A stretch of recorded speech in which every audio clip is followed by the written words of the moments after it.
Welcome to the World United. Welcome to the World United. And we continue. Now I see Lillimore, I don't know how to say it. Please, you say when you come on. She's here now. So we pass now to our next guest, Lillimore Groth. And she will bring us 1 second.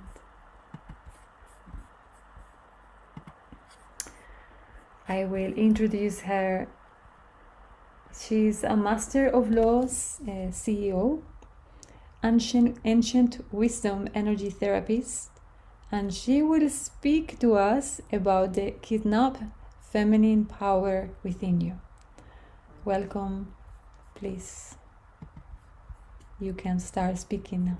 Yes, thank you.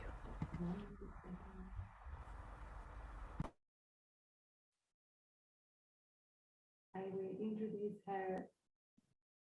She's a Master of Laws and CEO, ancient wisdom energy therapist, and she will speak to us about the kidnapped feminine power within you.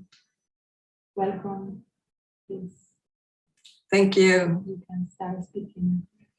Thank you.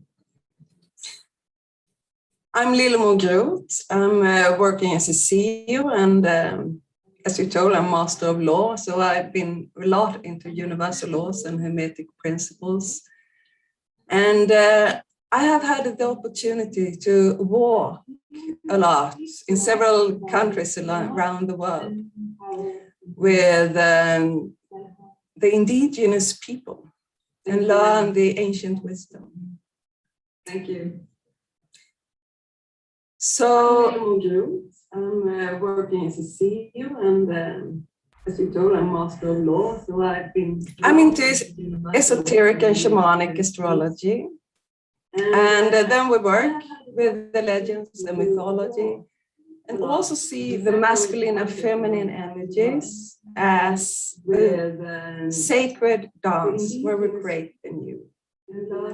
But somewhere on the way, the feminine was kidnapped. And in the esoteric astrology, we say that Venus became more or less a diluted mixture of all the goddesses, and the zodiac became half. And now I'm so pleased that they're coming along again. And I will also lower the volume on your computer. Explain why we are so afraid of the feminine and why our family says we are a bit woohoo when we start being more conscious. Hold on, Lillimore. When it comes to Venus, in fact, sorry to interrupt you, Lillimore. Who made a mess because it was a bit of a status to be related to Aphrodite. And the volume on your computer. And why our family says we are a bit. Yes, I'm hearing myself 2 times when I'm speaking.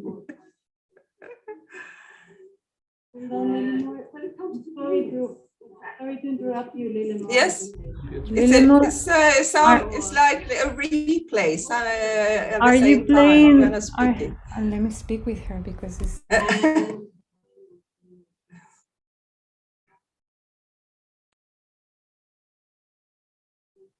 Lillimore, hello, can you hear me now? Yes, I'm hearing myself 2 times. Yes. Are you? Kind of replay. Okay, are you having any other device on now? Are you having the YouTube on? Are you playing?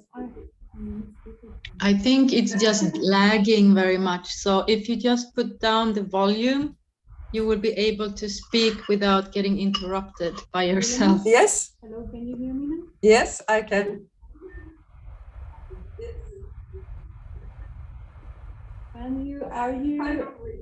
Okay, are you having any other device on now? Are you having the YouTube on? Are you playing? I think it's just lagging very much. So if you just put down the volume, you will be able to speak without getting interrupted by Okay. yourself. Yes. Yeah. We're making you try. When Julius Caesar, it was really status to being related to Aphrodite. So he wanted to make her part of the Roman mythology. But the Romans, they thought she was too voluptuous and headstrong and sexual and so on. So he was, then he found Venus. And Venus was related to Aphrodite. He wanted to, and Venus became a more adapted Aphrodite and was more to the Roman taste, the masculine taste. She was into beauty and not speak too loud and not too sexual and really adapted to the taste of the masculine. Hello, everyone.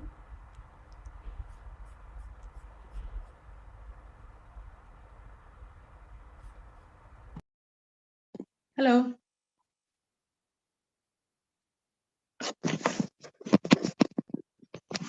Hello. Can you hear me? Yeah, I hear you Hello, perfectly. yes. You hear me real time, right? So Yes. it's coming from her device. I feel we're gonna play her video. And I will gently ask her. We will go into her video.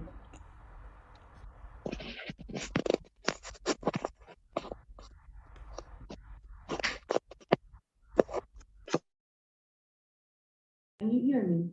Yeah. Unfortunately, we cannot. We're having technical difficulties with Lilimore. I feel she has maybe two devices on at the same time, so she's having feedback delay through that, and she's not understanding how she's having probably those two devices on. So at the same time, we can maybe play her video and explain to her. We hope to have her in another opportunity. Unfortunately, we cannot.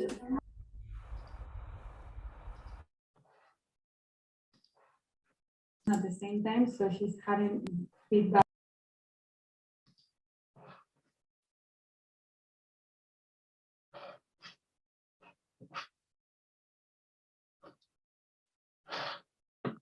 We are solving these technical issues now. We are trying to communicate with her.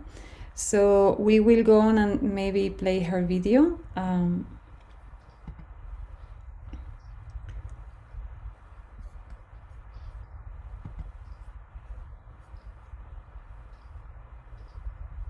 Do we have her video? Yes, thank you.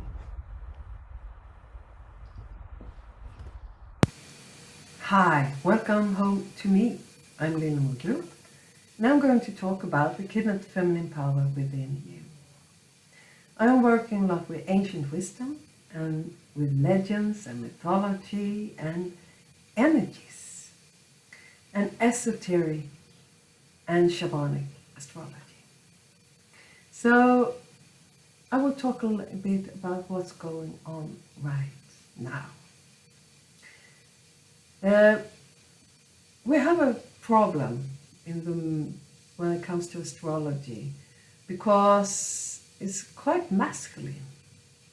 And in this esoteric astrology, it's obvious for us that we have to work with the goddesses as well, because the world has a both masculine and a both feminine energy.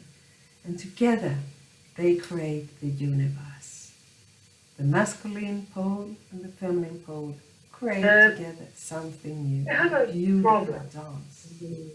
When it comes to So when the feminine was oppressed, when it became hot, and the zodiac became hot. obviously. And what happens in the skies? is also affecting us. It's both versa. What we are doing here affects the sky as well. So, Venus has everything, more or less, of the goddesses on her shoulders. And now we are dividing it again to Juno, to Ceres, to Haumea, to Vesta, to all the goddesses in the sky who are coming back. And the feminine are thus also coming back inside you.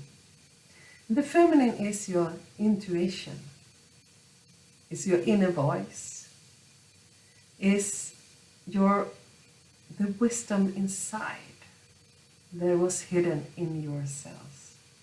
And now it's coming alive again.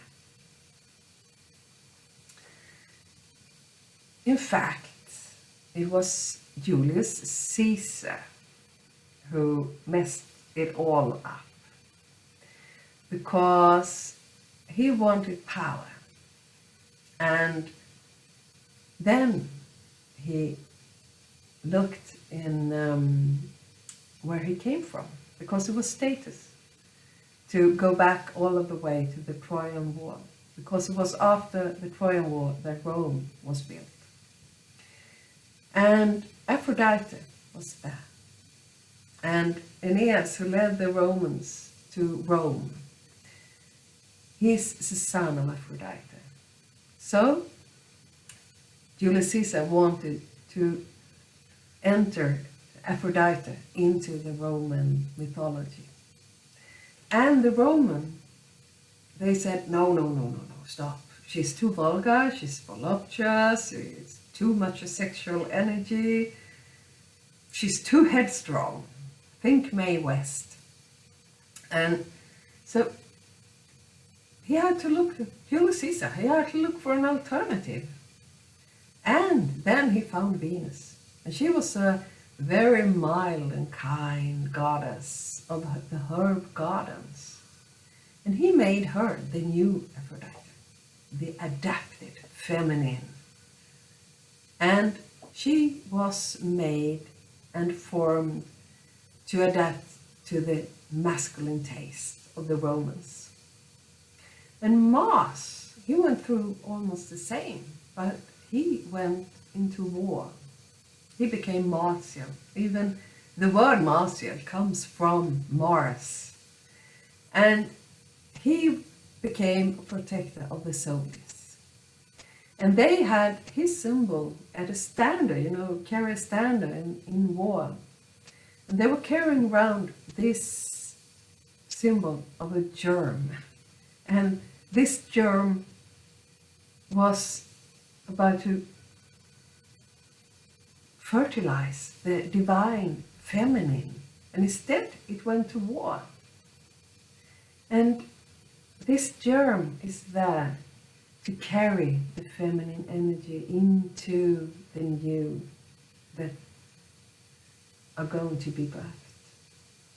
So Mars' original energy is protection. Is fertilization, protection, not war. So he became adapted as well. The masculine energy became something that was conquering and being better than anyone else, comparing. And the female energy, the feminine energy, became something that the masculine, it was beautiful, it was controllable, and it was something that could be to be obeyed. They had to, the female energy had to obey the masculine energy. So, what happened with the feminine wisdom? All what was feminine became the root of all evil when the Christian church was made. Because the church wanted a God that was almighty, all good, and thus they needed a force to opposite. And that strengthened the masculine energy. And the feminine energy became the root of all evil. She became everything that the masculine good wasn't.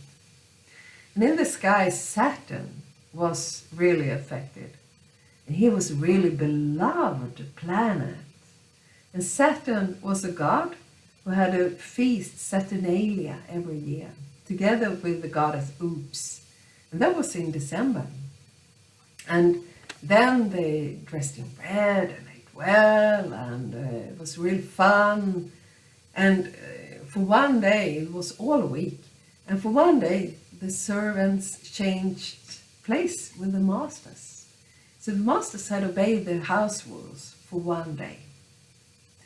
And this very feast, that was the one the church made into Christmas then. It was the birth of Jesus instead. And Saturn, he is black and red. He has rings around him, and that's the rhythm and balance, Mother Earth, the seasons coming, and so on. And he has horns, and horns are female. You know, the Taurus, that's a female symbol. The goddess Isis, she has horns as well. And all this were deemed demonic and satanic. You know, the word even satanic goes back to Saturn. So from god of fertilization and feast and fairness and so on, together with the goddess Oops, then it went into something that was evil. And in fact, the native people doesn't have the evil. They had demons. So the church made all the female symbols and so on demonic, and thus satanic. So the Satanists, they're using Saturn's symbols today. And the feminine wisdom that was so abused, it was protected and preserved by the indigenous people. And when, in the 16th century, when Pizarro came and his conquistadors, the Queer Indians went up in the mountains at an altitude of 6,000 meters, just because the feminine wisdom was so dangerous in the wrong hands. Because it's all about our intentions. And if there are evil intentions, it could be dangerous to mankind. And the indigenous people knew this. And today, we know that they were right. So, because there is a quantum field, and if you put out your intentions into the quantum field, it happens things. And when Eris, the goddess Eris, she and Lilith are the two ones who are very active this autumn, right now, in fact, as we speak. And when Eris went into Aries, Mars sign, we started to use these techniques, the quantum techniques. And what did the people do? Yeah, they created an atom bomb. So the indigenous people were right. It was dangerous for us in dark times. But now we're going into new times. It's a new era, a new age. We're leaving the age of the Pisces and going out in the age of Aquarius. And this is a more light age we're entering. So Einstein, he started to look at this quantum field, and he saw this, that when we opened up the quantum field, it became public. It could be publicly used, even by you. And when you put out intentions into a field, let's say you put in love into the field, then you can change the energy. And that's power, my friend. This is magic for real. That you are sending in an energy and something happens. And Einstein found also, not only that you can affect and alter by your intentions, but also they can send information through this field. And this is so powerful that the quantum scientists have been very oppressed.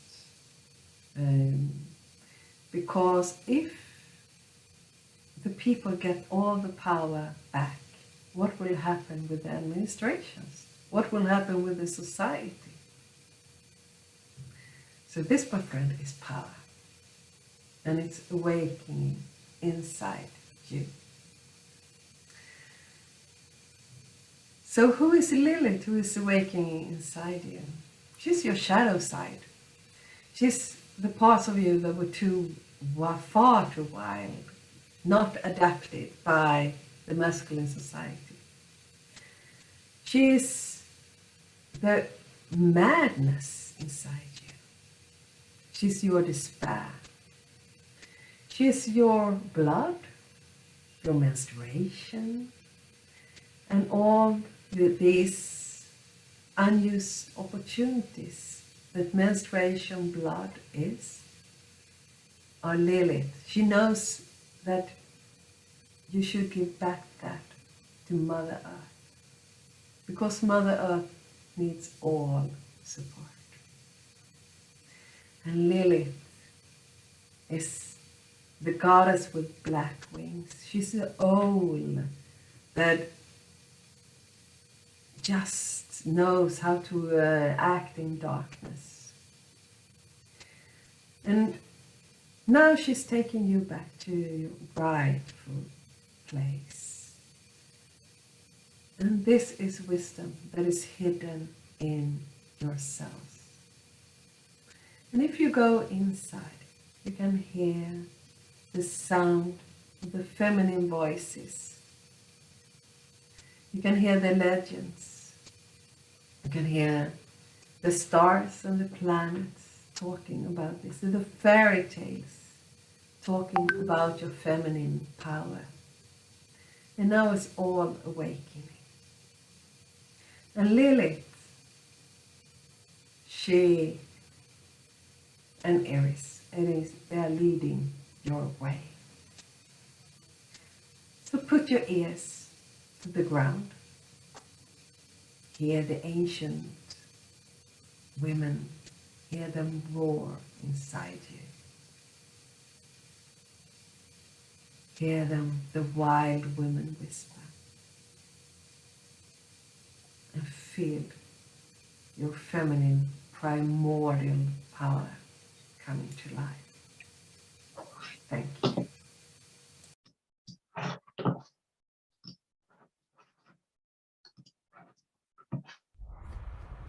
This is wonderful talk by Lily Moore.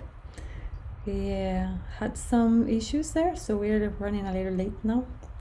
We fixed it. Hopefully we have her back for the panel of discussion that we could